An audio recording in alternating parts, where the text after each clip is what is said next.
Hello students, welcome back to Medha Guru. आज हम लोग class 9th ICSE and CBSE का बहुत ही important concept that is discovery of nucleus के बारे में डिस्कस करेंगे। तो स्टूडेंट्स, आपको पता होगा कि सबसे पहले इलेक्ट्रॉन और प्रोटॉन की डिस्कवरी हुई थी, और जैसे इलेक्ट्रॉन और प्रोटॉन की डिस्कवरी हुई तो साइंटिस्ट लोग ने सोचा कि इलेक्ट्रॉन और प्रोटॉन एटम के अंदर कैसे अरेंज्ड है।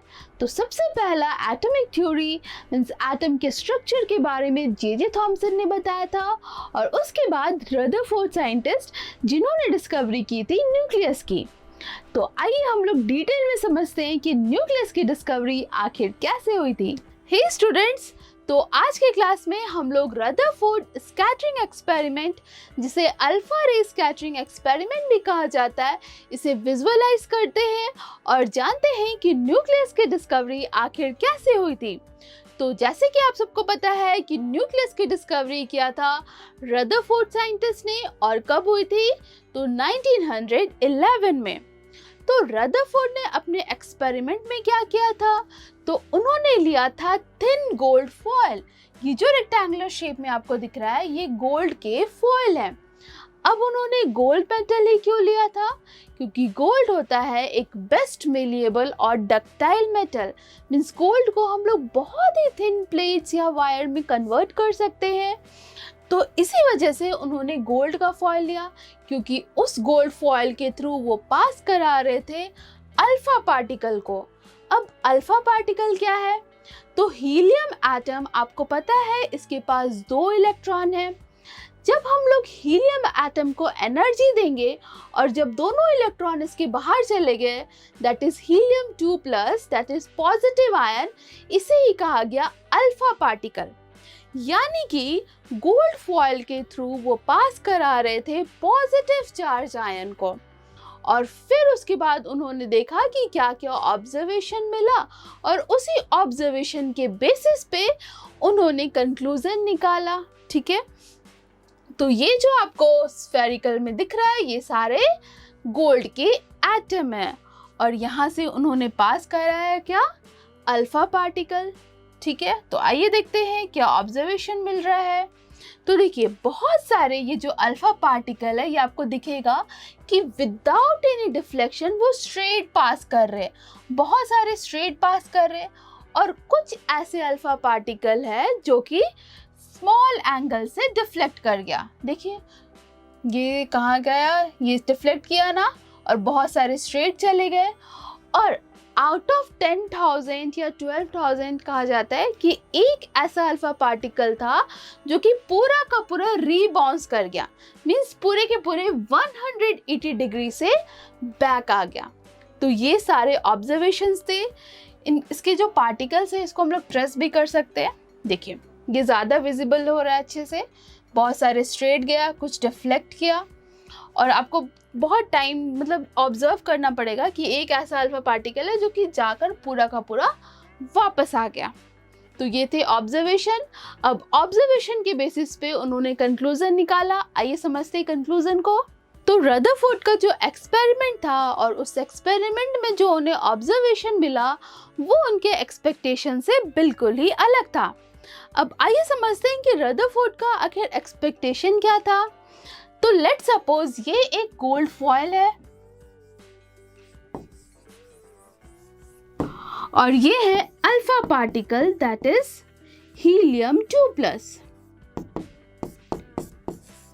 तो इनका एक्सपेक्टेशन ये था कि बहुत सारे अल्फा पार्टिकल को स्कैटर कर जाना चाहिए कुछ एंगल से, बट ऐसा तो हुआ नहीं, क्योंकि बहुत सारे अल्फा पार्टिकल स्ट्रेट पास कर गए विदाउट एनी डिफ्लेक्शन। तो उनका एक्सपेक्टेशन ऐसा क्यों था? ये इसीलिए था क्योंकि इनसे पहले जिन्होंने एटम के बारे में बताया था, एटम के स्ट्रक्चर के बारे में, वो थे जे थॉमसन।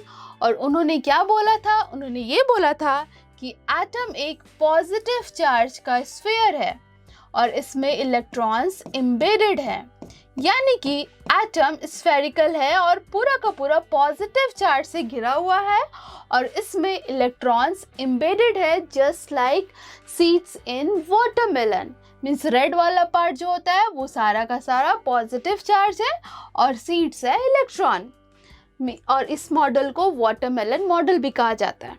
तो यहाँ पे क्या है कि सारा का सारा atom positive charge, means positive charge ज़्यादा है।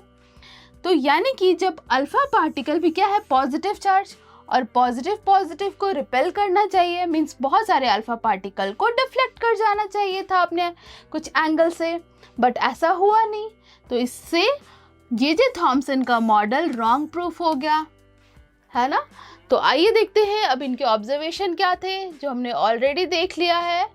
फर्स्ट ऑब्जर्वेशन ये था कि बहुत सारे अल्फा पार्टिकल स्ट्रेट पास कर गए without suffering any deflection. Next, कुछ ऐसे अल्फा पार्टिकल थे जो कि डिफ्लेक्ट किए स्मॉल एंगल से, और एक ऐसा अल्फा पार्टिकल था आउट ऑफ 10,000 और 12,000 पूरा का पूरा रीबाउंस कर गया 180 डिग्री से। अब इस ऑब्जर्वेशन के अकॉर्डिंग उन्होंने क्या क्या कंक्लूजन निकाला।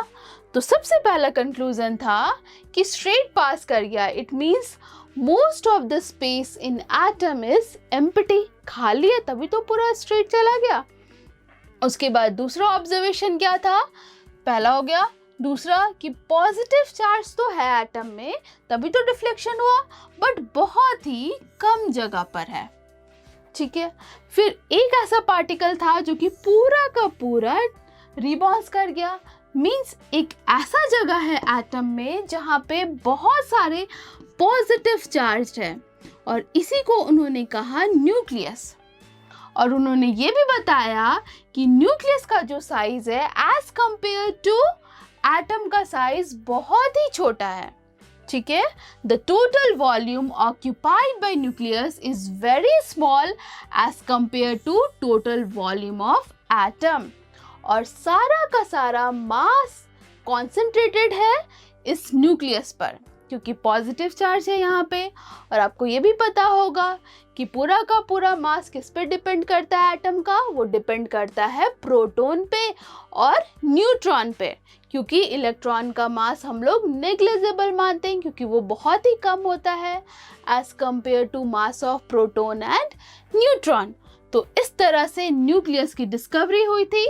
एटम के सेंटर पर होता है न्यूक्लियस, जहाँ पे सारा का सारा पॉजिटिव चार्ज होता है और न्यूट्रॉन होता है। हालांकि न्यूट्रॉन का डिस्कवरी बाद में हुआ था न्यूक्लियस के बाद, बट ये हो गया, ठीक है। आई होप ये क्लियर हो गया होगा। नेक्स्ट हम लोग देखते हैं रदरफोर्ड न्यूक्लियर एटॉमिक मॉडल। इनके अकॉर्डिंग एटम कैसा होना चाहिए, तो एटम तो स्फेरिकल होगा और सेंटर पर सारा का सारा पॉजिटिव चार्ज, और अब तो हम जानते हैं न्यूट्रॉन भी होता है, और इसके अराउंड सर्कुलर पाथ में इलेक्ट्रॉन्स रिवॉल्व करता है। तो फर्स्ट है, there is positive charge centre in atom called nucleus and the entire mass of atom resides in the nucleus. पूरा का पूरा एटम का मास कॉन्सेंट्रेटेड होता है न्यूक्लियस पर, सेंटर पर। इलेक्ट्रॉन्स रिवॉल्व करता है न्यूक्लियस के अराउंड क्लोज ऑर्बिट में, ठीक है। The size of nucleus very small, diameter जो होता है एटम का वो 1 लाख टाइम्स ज़्यादा होता है as compare to diameter of nucleus, means nucleus बहुत ही ज़्यादा छोटा है। And this model was similar to solar system, just like sun के अराउंड सारे प्लैनेट्स रिवॉल्व करते हैं ना, ठीक उसी तरह से न्यूक्लियस के अराउंड इलेक्ट्रॉन्स रिवॉल्व करते हैं हाई स्पीड में। तो ये था रदरफोर्ड एटॉमिक मॉडल, बट इनके भी कुछ डिफेक्ट थे, और उस डिफेक्ट को दूर करा था किसने, नील बोर साइंटिस्ट ने। तो इनका डिफेक्ट क्या था वो भी समझ लेते हैं।